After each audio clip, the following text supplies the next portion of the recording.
দাশুর কীর্তি Sukumar Ray. Ebook প্রকাশক বইঘর, ইবি solution limited, দ্বিতীয় বইঘর, সংস্করণ জানুয়ারি 2022। দাশুর কীর্তি।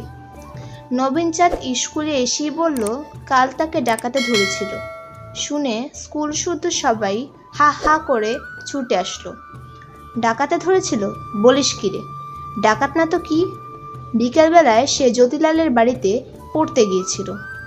সেখান থেকে ফিরবার সময় ডাকাতরা তাকে ধরে তার মাথায় চাটি মেরে তার নতুন কেনা শখের পিরানটিতে কাদা জলের পিচকিরি দিয়ে গেল, আর যাওয়ার সময় বলে গেল, চুপ করে দাঁড়িয়ে থাক, নইলে দড়াম করে তোর মাথা উড়িয়ে দেব।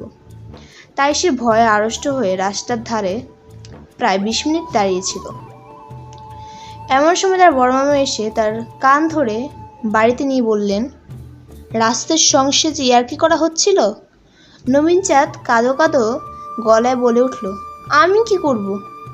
আমাকে ডাকাতে ধরেছিল। শুনে তার মামা প্রকাণ্ড এক চড় তুলে বললেন, ফের জ্যাঠামি।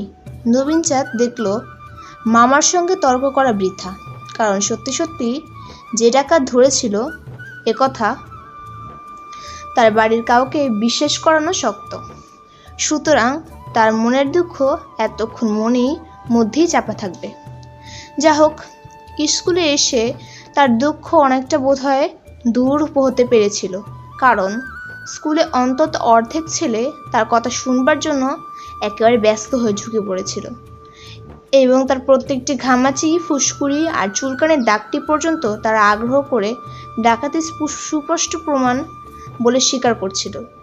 দু একজন যারা তার কনের আঁচড়টাকে পুরনো বলে সন্দেহ করেছিল, তারাও বলল যে হাঁটুর কাছে যে ছড়ে গেছে সেটা একেবারে টাটকা নতুন, কিন্তু তার পায়ের গোড়ালিতে যে ঘায়ের মতো ছিল সেটাকে দেখে কেষ্টা যখন বললে ওটা তো জুতোর ফুসকা, তখন নবীনচাঁদ ভয়ানক চোটে বলল, যাও, তোমাদের সাথে আর কিছু বলবো না।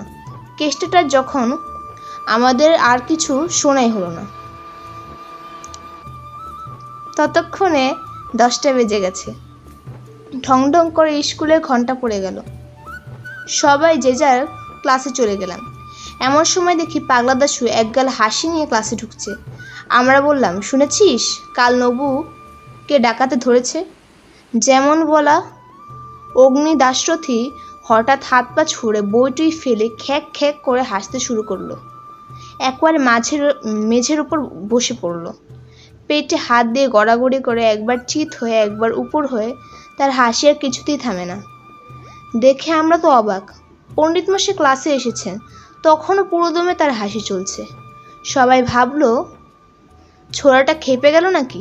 যাই হোক, খুব খানিকটা হুটোপুটির পর সে ঠান্ডা হয়ে বইটু গুটিয়ে বেঞ্চের উপর উঠে বসলো। ওকে দেখে পণ্ডিত মশাই খুব কড়া রকমের ধমক লাগিয়ে তাকে ক্লাসের কোনায় দাঁড় করিয়ে রাখলেন।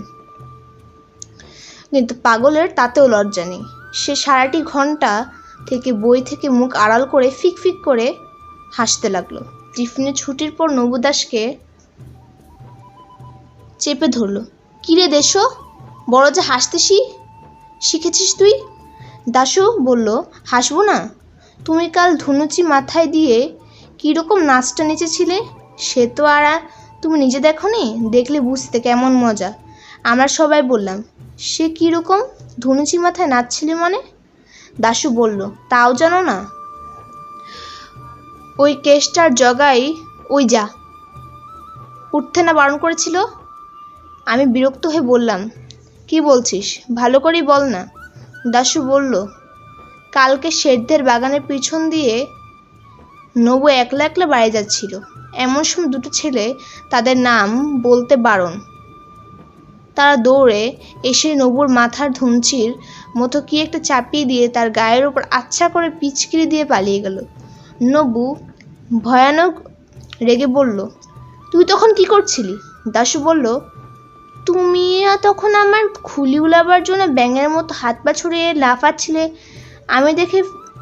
আমি বললাম, ফের নড়বি তো দড়াম করে মাথা উড়িয়ে দেব।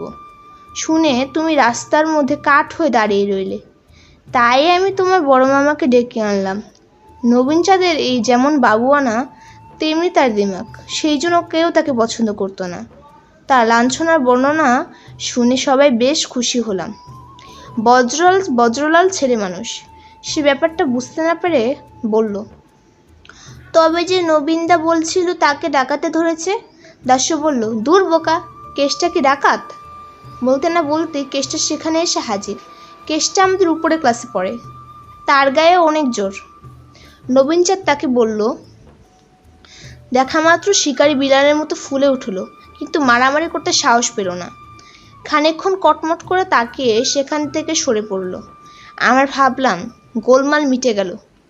কিন্তু তার কিছুদিন পর ছুটির সময় দেখি নবীন তার দাদা মোহনচাঁদকে নিয়ে হনহন করে আমাদের দিকে আসছে। মোহনচাঁদ ম্যাট্রিক ক্লাসে পড়ে, সে আমাদের চেয়ে অনেক বড়। তাকে ওরকমভাবে আসতে দেখে আমরা বুঝলাম এবার একটা কাণ্ড হবে। মোহন এসে বলল, কেসটা কই? কেসটা দূর থেকে এসে তাকে দেখেই কোথায় যে সরে পড়ল, তাই তাকে আর পাওয়া গেল না। তখন নবীন চাঁদ বলল, ওই দাশুটা সব জানে, ওকে জিজ্ঞাসা করো। মোহন বলল, কি হে ছোকরা, তুমি সব জানো নাকি? দাশু বলল, না, সব আর জানবো কোথা থেকে, এই তো সবে 4th ক্লাসে পড়ি। একটু ইংরেজি জানি, ভূগোল জানি, বাংলা, জিওমেট্রি। মোহনচাঁদ ধমক দিয়ে বলল, সেদিন নবকে যে কারা সব ঠেঙিয়েছিল, তুমি তার কিছু জানো না? দাশু বলল, ঠ্যাঙানি তো মেরেছিল, খুব অল্প মেরেছিল। মোহন একটু ভেঙে বলল, খুব অল্প মেরেছে না? তবু কতখানি শুনো। দাশু বলল, সে কিছুই না, ওরকম মারলে একটুও লাগে না। মোহন আবার ব্যঙ্গ করে বলল, তাই নাকি? কিরকম মারলে পরে লাগে? দাশু খানিকটা মাথা চুলকিয়ে তারপর বলল, ওই সেবার হেডমাস্টার মশাই তোমায় যেমন বেতের মারি দিয়েছিল সেরকম।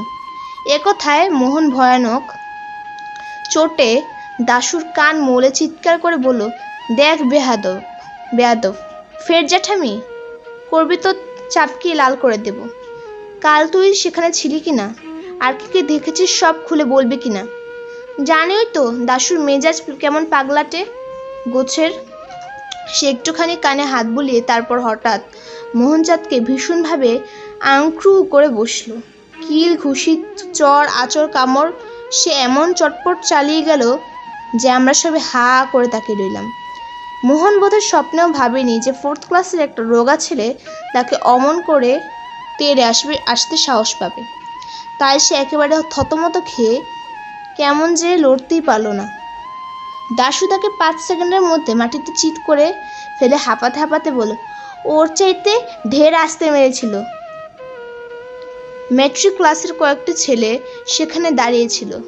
তারা যদি মোহনকে সামলে না ফেলতো তাহলে সেদিন তার হাত থেকে দাশুকে বাঁচানোই মুশকিল হতো। পরে একদিন কেসটাকে জিজ্ঞেস করা হয়েছিল, হ্যাঁ রে, নবকে সেদিন অমনি করলি কেন? কেসটা বলল, ওই দাশুটাই তো শিখিয়েছিল ওরকম করতে, আর বলেছিল তাহলে 1 সের জিলিপি পাবি। আমরা বললাম, কই, আমাদের তো ভাগ দিলে নে। কেসটা বলল, সে কথা আর বলিস কেন? জিলিপি চাইতে গেলেও হতবাগা বলে কিনা আমার কাছে কেন, ময়রার দোকানে যা, পয়সা ফেলে দে, যত চাস জিলিপি পাবি। আচ্ছা, দাশু কি সত্যি পাগল? না, কেবল মিছে কর্মী করে।